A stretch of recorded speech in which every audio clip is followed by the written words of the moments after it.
Some places change you, and some things don't want to let go. Tonight, I've got 3 stories that start with grief and end in terror.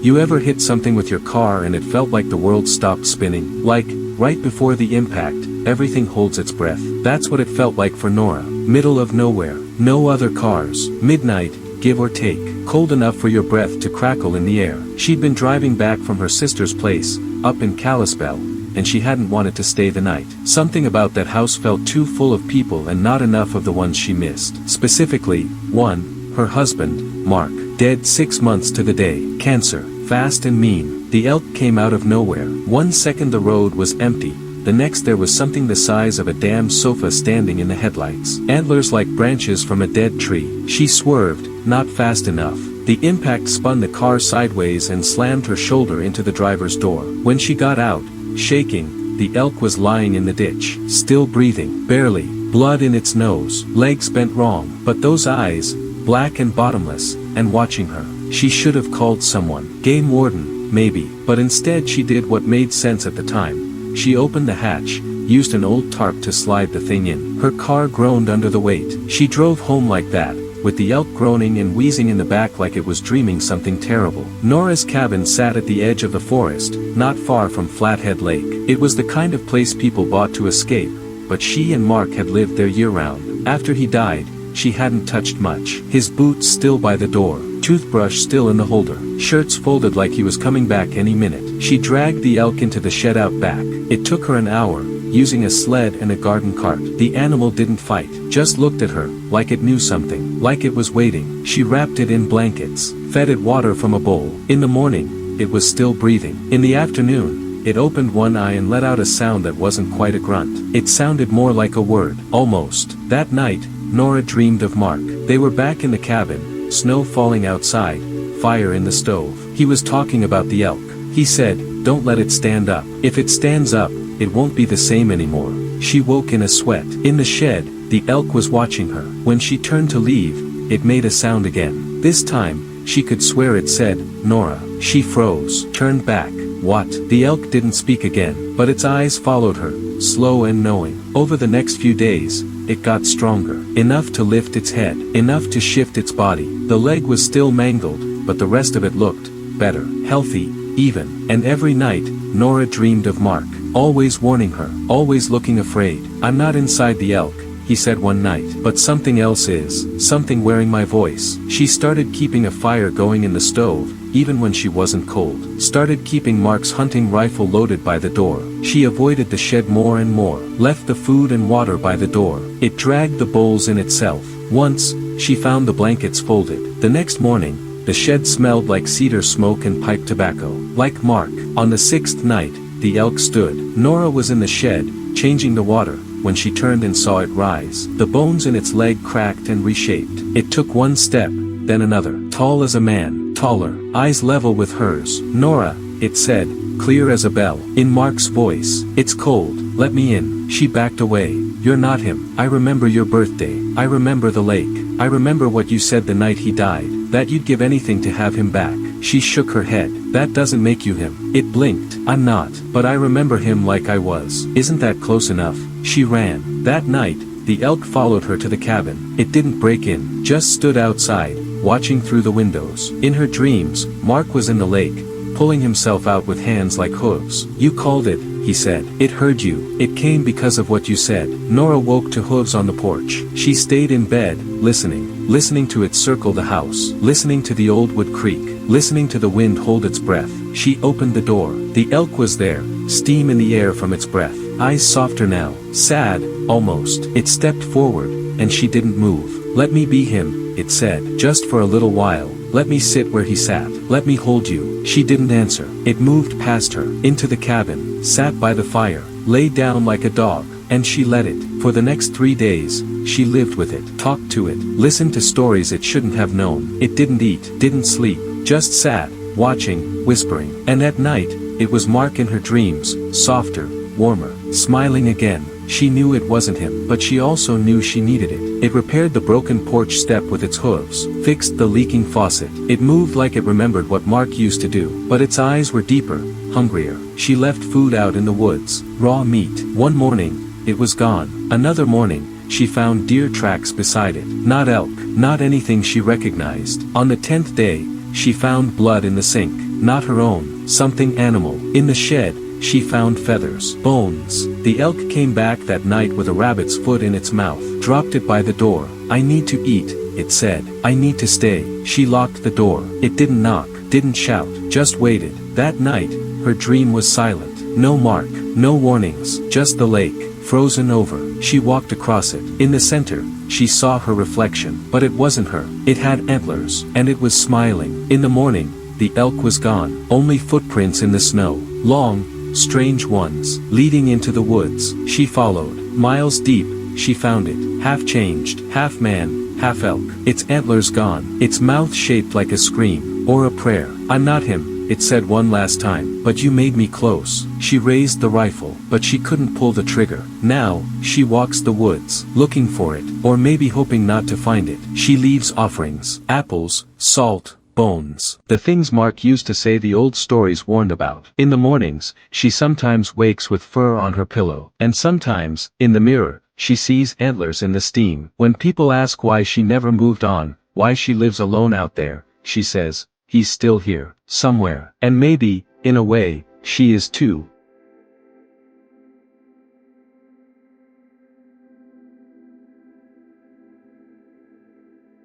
You ever wear something that didn't feel like it belonged to you, but still fit too well, like it knew you, better than you knew yourself? That's what it felt like the first time Cody put on the pelt. He found it in a box in the back of the old tribal museum, the one that got shut down years ago after that fire. No one ever figured out who said it, and nobody really tried that hard. The tribe didn't have the money to keep the museum going, and once the elders passed, the young blood didn't care much about bones and beads and stories their phones couldn't tell them. But Cody cared, sort of, enough to go digging. He'd heard stories about that museum, about things that were never supposed to be on display, things that were supposed to be buried, or burned, or sung back into the ground. He didn't believe most of it, not really, but he believed in how it felt to walk those empty halls, like something was watching, or waiting. He found the box behind a collapsed display. The lid was cracked. Inside was a fur pelt, old but not dusty, like it had been breathing. It shimmered dark brown, almost black, smelled like smoke and pine and sweat. And when he touched it, it was warm. That should have been the first clue. The first time he wore it, Cody felt big. Bigger than his 17-year-old bones. Stronger. Like the pelt wasn't just covering him, it was filling him. His voice sounded deeper. His thoughts were louder. And when he ran, he didn't run like a kid. He ran like something wild. Like he could leap fences and tear through brush like it was paper. He ran all the way from the museum to the edge of the res and didn't stop to breathe. That night, he slept hard. No dreams. But he woke up with dirt under his nails and blood on his lips. People started dying. First, it was Brian, one of the guys who always called Cody a featherhead at school, even though they were both enrolled tribal members. Brian's body was found hanging from a tree outside his house, tongue swollen, hands tied behind his back. People whispered suicide. Cody remembered a story his grandmother told him about tribal punishments, long before jails. Tongue theft, they called it, a way to silence liars and traitors. Then it was Mr. Halloran, the history teacher. White guy,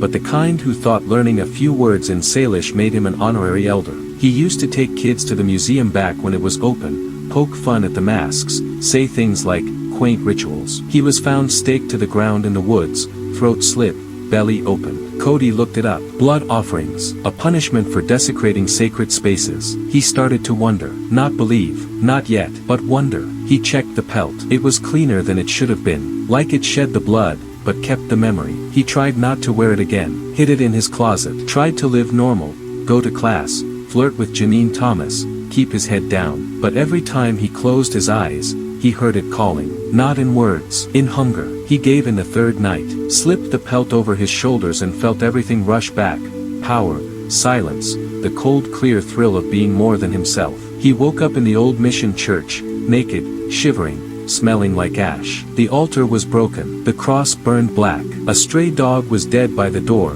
its ribs showing. He didn't remember doing any of it, but the pelt did. He tried to ask his uncle, one of the last old-timers left, said, "Ever hear of something that walks in a skin that ain't theirs?" His uncle looked at him a long time, lit a cigarette, said, "Yeah, we had stories, called it Tay Skin, means skin that walks. Used to be a way to carry spirits, warriors, hunters, but it got twisted. People started using it for revenge, to settle scores the tribe never agreed to. That's why we stopped making them, burned the last ones, or thought we did. Cody didn't tell him what he found, just nodded, but the pelt got heavier in his backpack, like it knew he was thinking about letting go. Janine was the next to die. That's when Cody broke. She didn't deserve it. She was the one who listened, who sat with him when his mom disappeared, who told him he didn't have to be the kind of Indian the town wanted him to be. They found her drowned in the irrigation canal, eyes open, mouth stuffed with cattails. False love, his grandma's voice whispered in his head. Punished with water, washed clean, drowned for betrayal.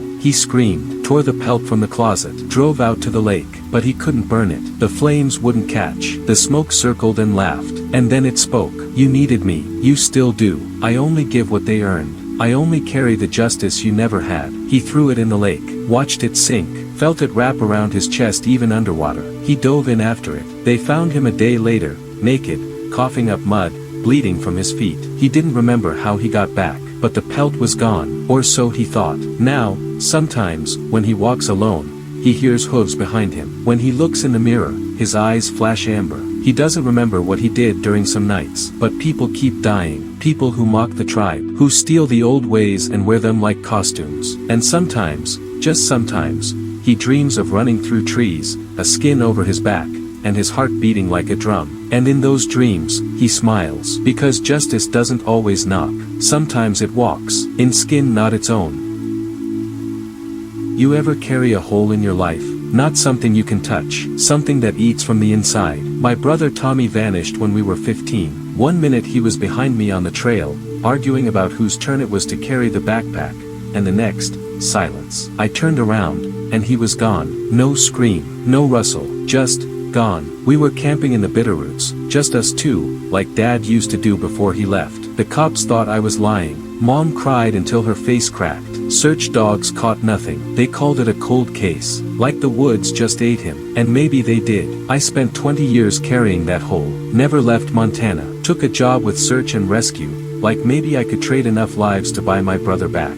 Never married. Tried once, but she said I slept like I was listening for footsteps that never came. She wasn't wrong. You don't lose someone like that and stay whole. Then, last October, I got the call. Sheriff down in Lolo said they found a kid, naked, shivering, walking out of the woods. Said his name was Tommy. Said he'd been out there a week. But I knew that name, that face. I still had the missing poster in a box under my bed. Same cheek scar from where he fell off his bike. Same crooked tooth. Same voice. Except he was still 15. I drove down like a madman. Found him wrapped in a blanket in the sheriff's office, sipping cocoa. When he saw me, he grinned like we'd just got back from fishing. You're older, he said, like it was weird. Like time hadn't touched him at all. I hugged him so hard he gasped. They asked questions. Lots of them. Where had he been? Who took him? Tommy just shook his head. Said, I was in the woods. I followed a light. Then I was here. That was it. No more. Doctors ran tests. Brain scans. Blood work. Nothing off, except he hadn't aged a day. They let me take him home. Mom was gone by then. Died 3 years after he disappeared. I showed him pictures. He cried when he saw her. Cried harder when he saw himself in the old yearbook. That's weird, he said. I don't feel gone. I tried to make things normal. Got him clothes. Made him pancakes. He liked them too much. Said everything tasted too loud. He'd flinch at the fridge humming. Said he couldn't sleep unless I opened the window so he could hear the trees. I let him sleep in my bed. Took the couch. He'd mumble in his dreams. Words I didn't know. Old words. He'd wake up crying sap. Then animals started showing up. Dead ones. First, a crow on the porch. Then a fox in the yard. Antlers next, left by the steps. Always fresh. Like offerings. Like the woods were giving things back. Then I saw them. Eyes in the trees. Watching. Blinking slow. High up.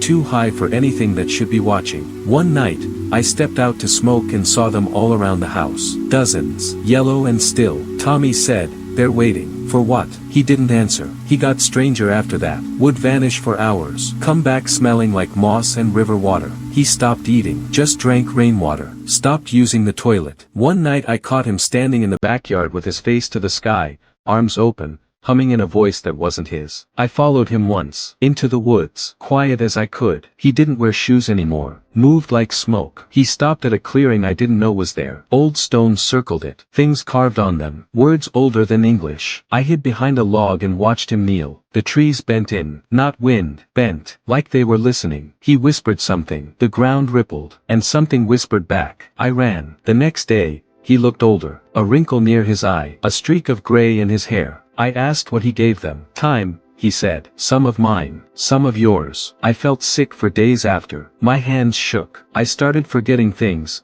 keys, birthdays, my own name. Once, I looked in the mirror and saw bags under my eyes that weren't there before. My skin got loose. My back hurt. I was 35. I felt 70. I told him it had to stop. He just looked at me. They let me come back. But nothing's free. That night, I locked the doors, hid the keys, but he was gone in the morning. The woods were darker, heavier, and I knew they were waiting for their payment. I followed the trail, took my old gear, packed light. The deeper I went, the older everything felt. Trees thick like bones, moss like skin. The air tasted like rot and lightning. I found him at the clearing, kneeling again, but he wasn't alone. Figures stood around him, tall, thin, bark for skin, no faces, just mouths, whispering. I shouted, ran in, grabbed his arm. He looked up. I tried to stay, but they won't let me. I pulled. They pulled back. He whispered, you can take my place, and let go. They grabbed me, pulled me into the dirt, into the dark. I woke up screaming, back in my house, on the couch. Tommy was gone. No note, no sign, but the woods looked brighter. I looked in the mirror. I was 15 again, and I knew what the woods took, and what they gave back.